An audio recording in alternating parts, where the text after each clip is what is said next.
Here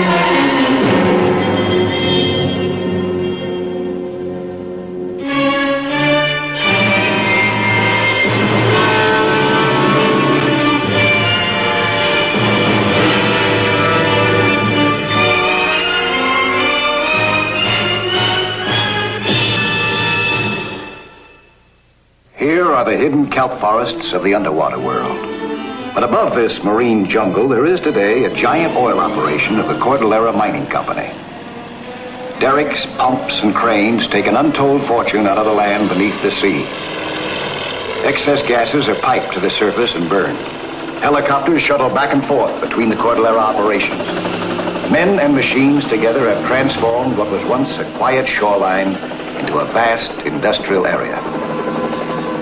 Whenever I pass here, I like to anchor my boat and watch this incredible sight. I'm kind of proud that I had something to do with it. 4 years ago, none of this was here. Only the empty ocean and my boat, riding the swell. I was fresh out of the Navy then, Mike Nelson, ex-frogman. But the sea had already become part of my nature, and I made underwater research my business. I equipped my boat with a makeshift TV camera. It was experimental, but it worked. And on a clear day, my underwater camera could see 50 feet in any direction. Sending the picture up the cable to the TV receiver on the flying bridge where a turn of the switch showed me things I couldn't otherwise know. A big slow fella was snooping under my keel. And there were other things I didn't know. A mile away, 100 feet down, a group of geologists were exploring the ocean bottom for underwater oil. I didn't know then that one of them would never come up, and that it would be my assignment to find out why.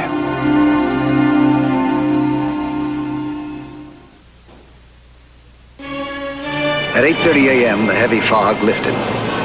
It was then that Lieutenant Dawson, on the bridge of a Coast Guard cutter, noticed a derelict boat. There was no sign of life on deck.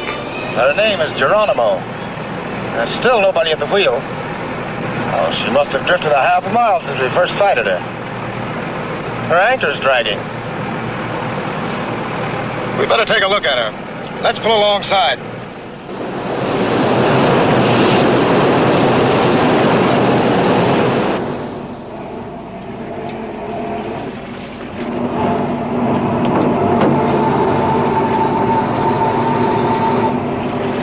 Hello? Hello? Anybody aboard? Lieutenant Dawson boarded the boat. Is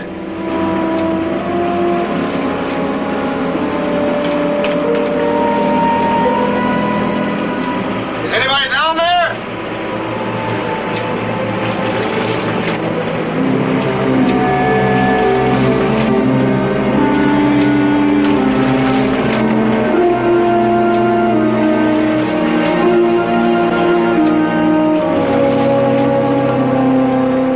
Find anybody fore, aft, up, or below. As he looked around curiously, he noticed a deck full of strange equipment. Skin diving lungs, complicated instruments, seismographs that geologists use, different magnetic detecting devices, and a cabinet full of jars filled with sediments of different grain and color.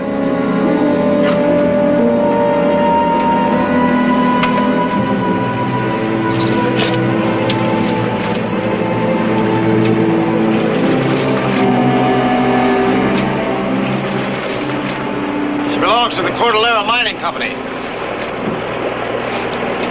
Seems funny leaving all this expensive equipment unguarded.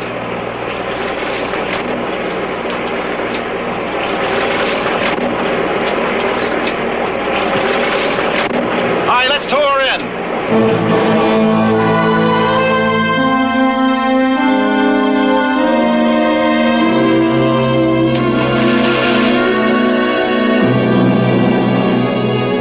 My boat was anchored 2 miles the other side of Rocky Point. My assignment? Underwater research for Marineland, the largest oceanarium on the West Coast. My safety man was a woman, Dr. Kate Marlowe, an assistant curator at Marineland. Equipped with an underwater camera and bait in every pocket, I was making a systematic study of marine life. The fish behaved a good deal like people. Some of them were shy. Some of them curious and aggressive. Another, probably frightened of me, took the food and ran. The moray eel, one of the most vicious of all the undersea creatures, took bait right out of my hand. Others were chow hounds that I couldn't get rid of.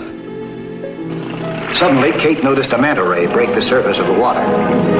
Mike! Mike! Marineland was anxious to have a specimen of this strange fish. So I tried to take it alive with a gaff at the end of a rope and chain. But 3,000 pounds of sheer muscle was too much.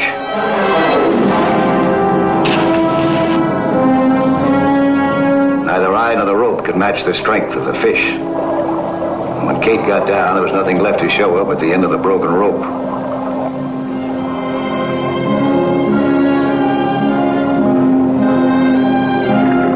Suddenly, I was aware of a sound vibration. It could be an approaching ship.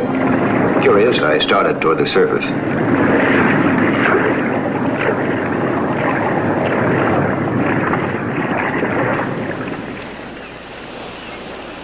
I was puzzled by what I saw.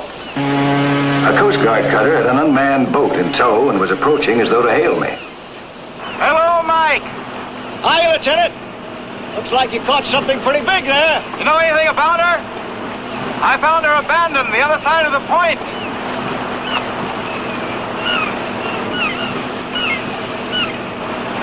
Mike, did you see this boat when you came out this morning? She's registered with the Cordillera Mining Company and loaded with oil research equipment. No, I never saw her before. We searched the area. Nobody near her. Just thought you might know something. We're taking her in. So long, Captain. See you again, Mike.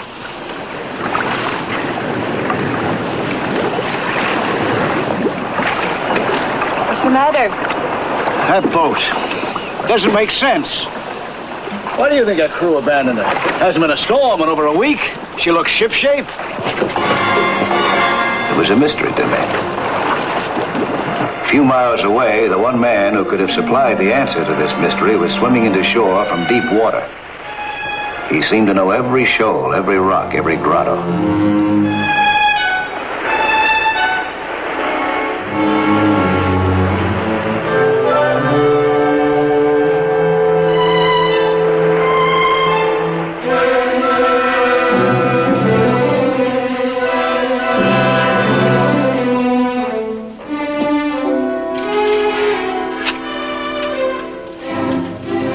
This is Wilkes. I'm at Rocky Cove. Is the map complete? Yes, my hunch is right. This is the biggest tidal oil field on any coast. No limit to what we can get for our information. I've already got a boat. I'll come into shore at midnight, take you and Barney off. We'll be in Mexico by morning. There's been a change. Barney didn't see it our way. Oh? What'd you do about it? The Octopus. That means trouble. The Coast Guard will organize a search. They already have. I was 2 miles north of here and one of their boats came into sight. Well, I had to abandon the Geronimo in a hurry. She drifted this way, the Coast Guard followed and went aboard her. Then they'll be searching the whole area. I can't take a chance coming into shore to get you. Let tonight and tomorrow night go by. The next night, midnight, show a white and green light off of Rocky Cove. If I answer with a white light, wait for me. I'll swim out to you. If I don't answer, try again every following midnight. How about food? I'll live off the sea. A 2-mile swim at night in choppy water won't be easy. It's a good thing you'll be using your snorkel. I don't have one. I had to abandon ship too fast. You think you can make it without a snorkel? Don't worry, I'll get one. There are plenty of skin divers on this part of the coast. Okay. Night after tomorrow night. I'll be waiting 2 miles off Rocky Point. Check. It was late afternoon by the time we got back to Marineland with the day's catch. I was especially excited about the new young porpoise Kate and I had caught that day. Like all porpoises out of water, he lay still, not moving a muscle, perhaps instinctively playing dead in self-protection. But as soon as he was in the tank, he came to life. In a moment, he was swimming with the other porpoises who had been trained to play basketball for the amusement of the Marineland visitors.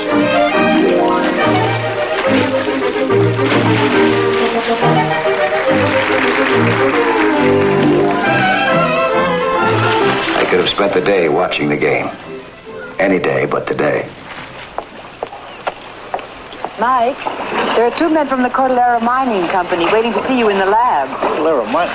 Oh, yeah. That's that company that owns a derelict boat the Coast Guard picked up this morning. What do they want? I don't know, but they seem important. Let's find out. Right here is where we are. Would you show me where the Geronimo was supposed to be this morning, please, Mr. Ward? Well, yes, they were exploring a long, narrow area from here to here. You say there were only two men aboard, huh? Two divers. Yes, I assigned only two. Usually I go along, but see, I'm head of the whole tideland operation for Mr. Ward, and I had to go up the coast. Does the Geronimo carry shortwave? She does. What's your diving procedure? One man stays on board while the other man dives. And in case of emergency? The man on board is supposed to radio the Coast Guard before he leaves the ship. What's the nature of the operation? Well, just a routine geological survey of the ocean floor. For underwater oil? Yes, they were to prepare a map, sketching in the locations of reefs and sandstone bars. And gas bubbles in the bottom. Did they carry dynamite or other explosives? Definitely not. Did you know these men well, Mr. Ward? Well, yes. Yes, they were good men. Barney had a wife and two children. Wilkes was a bachelor, but he was steady as they come. Well, he was the head of the local skin diver club. Obvious, Mike. Three-man lab. The Coast Guard told me that you were the best underwater man in the country, that you've gone deeper than anybody else in the world. We'll see what we can do, Mr. Ward. Thanks a lot, Mr. Nelson. It's for you, Mr. Ward, the sheriff's office. A diver with Cordillera Mining Company equipment was just washed ashore. They want you to identify him. Where are they? Shark Reef. The diver's legs bear the mark of an octopus.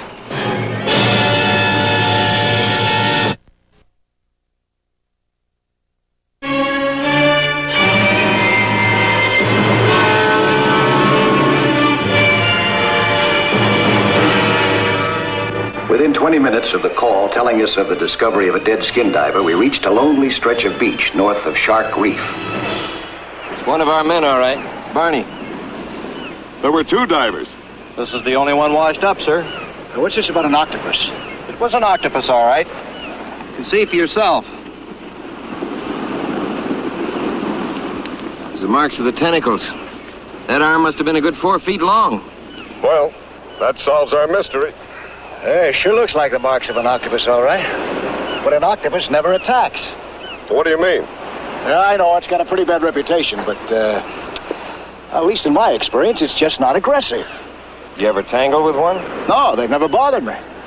You see the marks, it couldn't be anything else.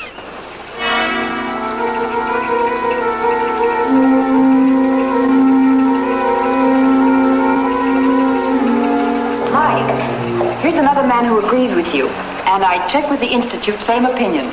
The octopus is not an aggressive creature. Mike, can I go along with you tomorrow? No. Why not? Not until I find out a little more about this particular octopus that we're up against. Isolated Crab Inlet used to be a favorite place for skin divers. The water was considered free of any danger. The holiday for these two began with a perfect day and a calm sea. They didn't know what the water hid from them. They didn't know they had something someone else wanted.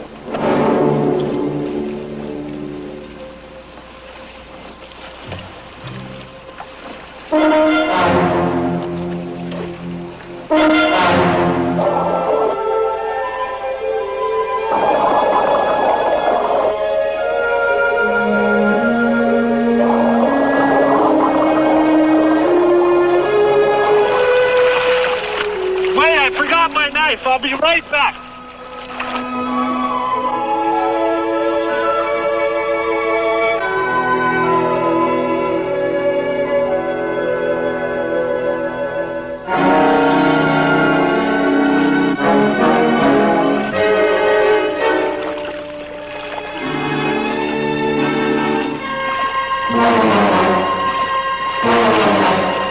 Hey, that's my snorkel.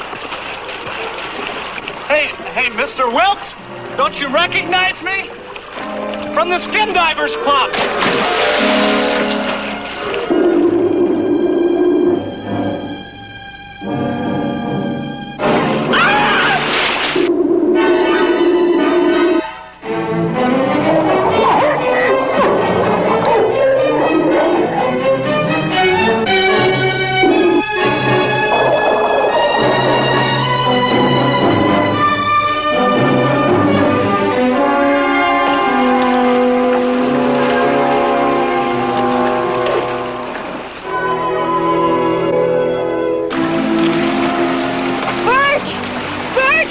you? Bert, where are you? All she found was the hose of his heirloom. Bert! Bert, where are you? The next morning at 9 a.m., Bennett and I were on our way up the coast to the approximate location where the two Cordillera divers had been exploring for oil. Our men were diving right about here. Right here's where we are. We got another 6 miles to go. KOU to Argonaut, WA 1005. KOU to Argonaut. Argonaut, WA 1005, come in. We have a message for you from the sheriff's office. They request you contact Deputy at Crab Inlet. A skin diver who was reported missing last night has been found on the beach there, dead, with octopus marks on him. Thanks. I'll be passing the inlet. We'll go ashore and take a look. WA 1005 out. More octopus.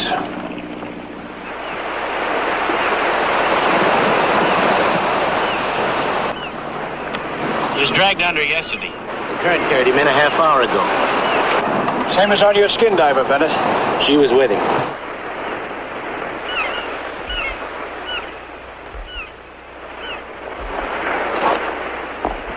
Blue kelp. Cyanophyceae, the professors call it. Wonder what it was doing in a boy's T-shirt. Well, he went in for a swim. Kelp got stuck to him, and he came out and put on his shirt. But he didn't come out. He was drowned. He was washed ashore. Well, he could have come out and gone in again. Yeah, but he wouldn't have brought this piece of kelp out with him. Why not? Because this kind of kelp is found only at one place. Rocky Cove. I've seen that stuff everywhere around here. Red, brown, and green kelp, maybe, but not blue. And Rocky Cove is a good mile from here. Skin diver swims down. He doesn't go in for distance. If we're looking for one of my men, not kelp, what difference if it does only grow there? I really don't know. But first, we'll take a look at Rocky Cove on the way up there.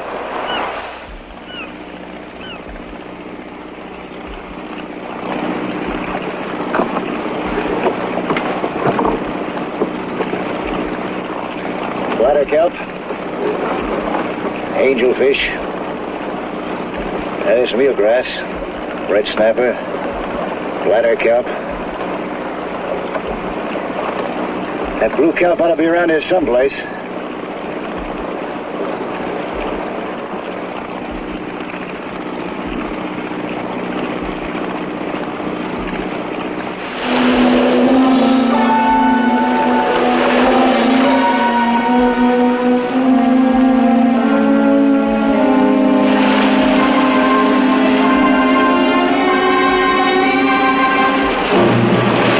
I guess it's too deep to show up the screen. I'm going down.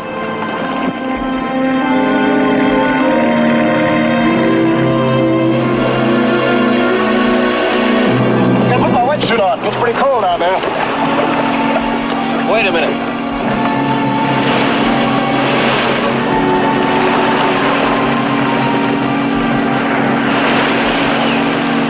Why don't you come down and poke around with me? You brought your stuff along? Nelson, you're just wasting time. What if you do find the blue kelp down there? What does it prove? We're here. Let's look.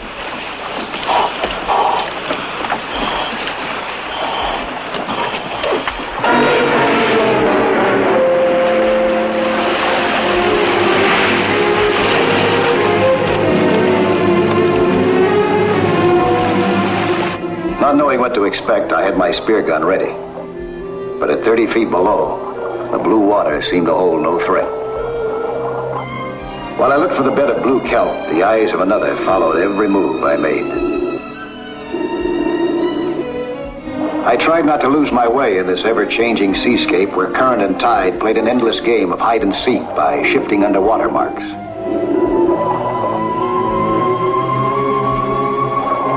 The tangled jungle of kelp seemed friendly. The rising strands tinged the water with a soothing green.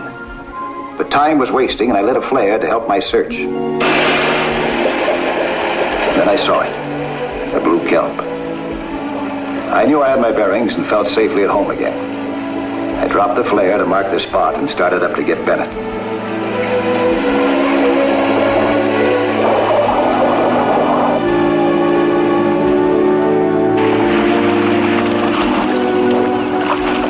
I found it! Come on down, take a look!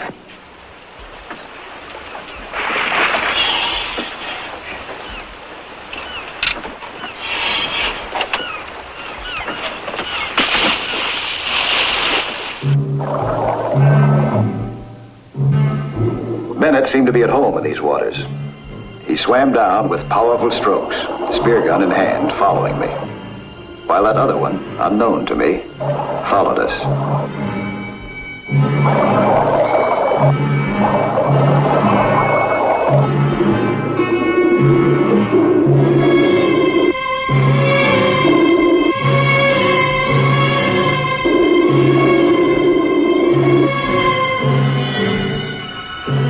Soon we reached the area from which the blue kelp had come.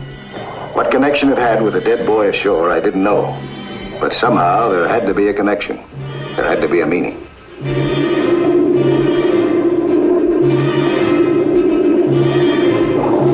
Suddenly I was aware of a new sound in the water. Air bubbles, not mine, not Bennett's, but a third air lung somewhere near. I twisted around to look. Who was he? Then I saw the weapon in his hands. He was the Octopus. I tried to warn Bennett, then spun to meet the stranger and was ready to fire. But suddenly, Bennett knocked the spear gun from my hands. And then I knew why Bennett had tried to keep me away.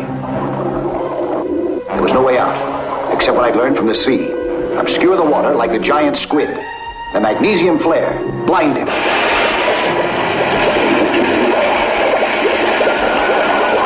When Bennett fired, he missed me, and the spear hit Wilkes.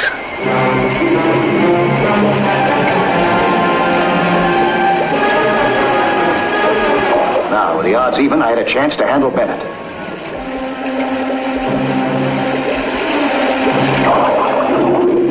A sudden movement on the bottom made him turn. His guard was down. I went for his arrows.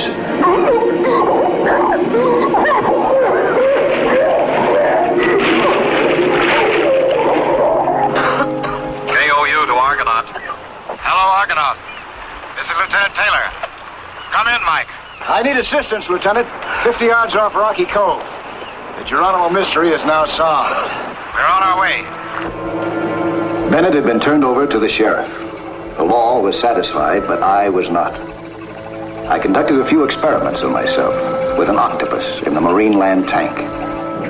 And 2 hours later, when Mr. Ward arrived in the seaplane, I was prepared to give him a first-hand report on how Wilkes had murdered his fellow geologist. Object? To keep for himself and Bennett a newly discovered oil basin worth a fortune. See? Marks from the fake thing are clear-cut, sharp around the edges. Mm-hmm. Marks from the octopus are irregular. You like to find out things for yourself, don't you? Only way to be sure, I guess. You know, Mike, I could use someone like you to replace Bennett. What do you say? Well, there's a great future in underwater oil. Pays well. Thanks, but I'm afraid I'm not your man. I gotta be my own boss. Guess the ocean has spoiled me. Well, the ocean would still be your base of operations. But I want to be free, too.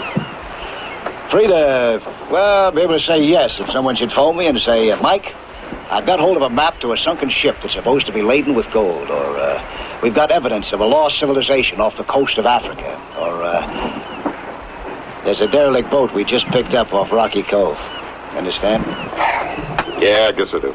Well, there'll be a check for you in the mail.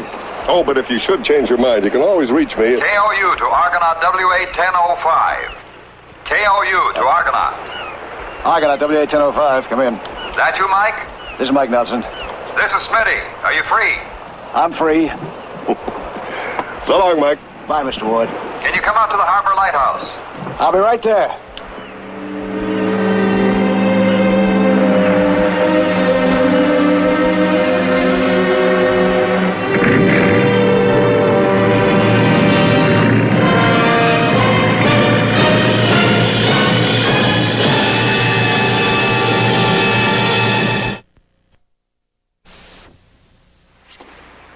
Hi there.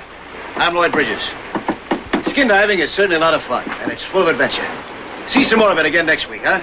When there'll be another excursion into that fabulous underwater world of sea hunt.